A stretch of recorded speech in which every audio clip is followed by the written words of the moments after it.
Hi, everyone. Chris Martenson of Peak Prosperity here with your weekly update. It is March 16th, 2018, but you know what? Kind of feels like March 2002 to me. There's this incredible drumbeat for war again, and it has all the same hallmarks that we had back in 2002, 2003. We've got flimsy evidence that's not really been shared, not a lot of transparency in the evidence. And we've got near universal march to judgment by the press, with, again, the press echoing the main talking points over and over and over again, but not doing the most basic job of investigative journalism, which is asking some questions, right? One example that I'm detailing in this new pretty large two-part report just coming out today, this is all about, first, this rush to judgment around Russia and the poisoning of a variety of people, but including this gentleman Skripal, who was a double agent. His daughter, the policeman who came by first, maybe dozens of other people who were just near this event. So here's what happened. Hundreds of newspapers and hundreds of articles have all said the same thing, which is that Theresa May, the UK Prime Minister, has said this substance used was Novichok. Trust us. You know, that's what we've determined it is. We're not releasing any samples to anybody. And it's of a type manufactured by Russia, so it must have been Russia. And everybody just repeats that report, even the New York Times. And here's what I detail in this report.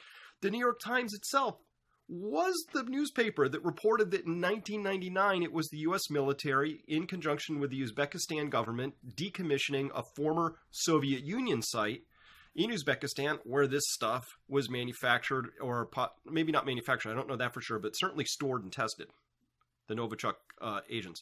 So what can we prove by the fact that Novichok was used? Can we prove where it came from or who used it? No, but it's being used as definitive proof that it must have come from Russia, and it's not that might or might not be true. I don't know yet. I'm not making any claims about that. I'm not defending Russia. I'm not saying it wasn't them, but I am saying that the rush to judgment and the lack of questioning by the media has me concerned.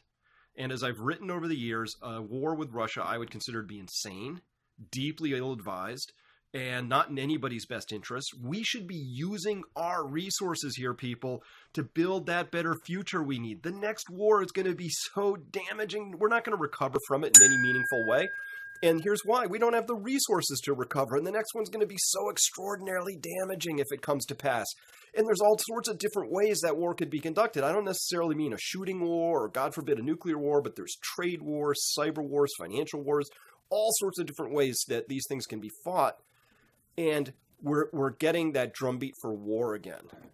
I'm seeing lots of comments under the comment section, say in the Wall Street Journal or in other places, saying it's time to show Russia whatever. They need to be taught a lesson. Article 5 of NATO needs to be invoked.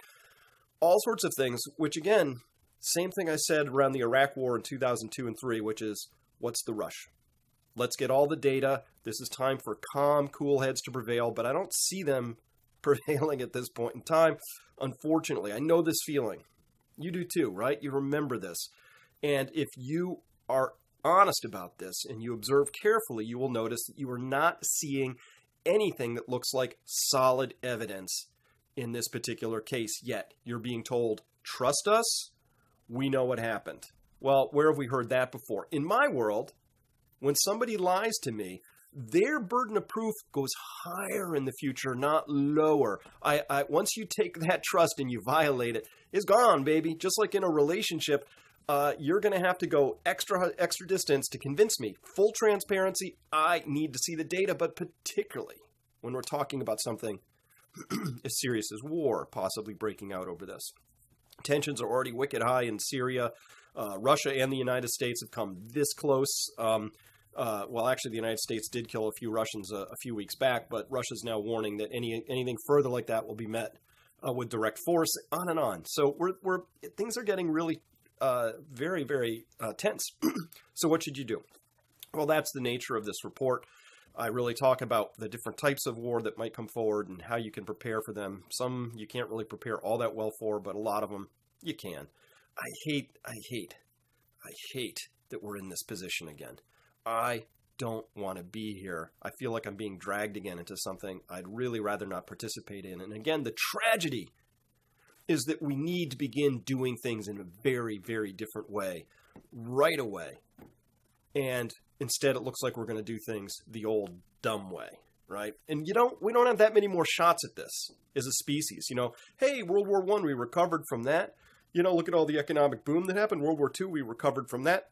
Hello, that was when we had lots and lots of resources, specifically oil in abundance, high net energy oil. We don't have that anymore. We might have lots of quantity of oil, but the quality of it's going down. The energy return on energy invested is falling in this story. If you don't understand that, you will be disappointed and confused by why rebuilding after the next war will resemble rebuilding after Katrina in New Orleans, which is still unbuilt, which will resemble rebuilding after Maria hit Puerto Rico, which is still without power in significant parts. Rebuilding is hard when you don't have the resources. We need to be smarter than we've ever been, and I feel like we're being about as dumb as we've ever been, and that concerns me a lot. And I wish we were able to talk about something else, and I'm sorry if you found yourself triggered by this idea that I have not bought into the narrative, which has just been thrown at me by the media, again, without anything that looks like data that is transparent, in which I can get my hands around. So with that, I'm Chris Martenson. I will see you next week.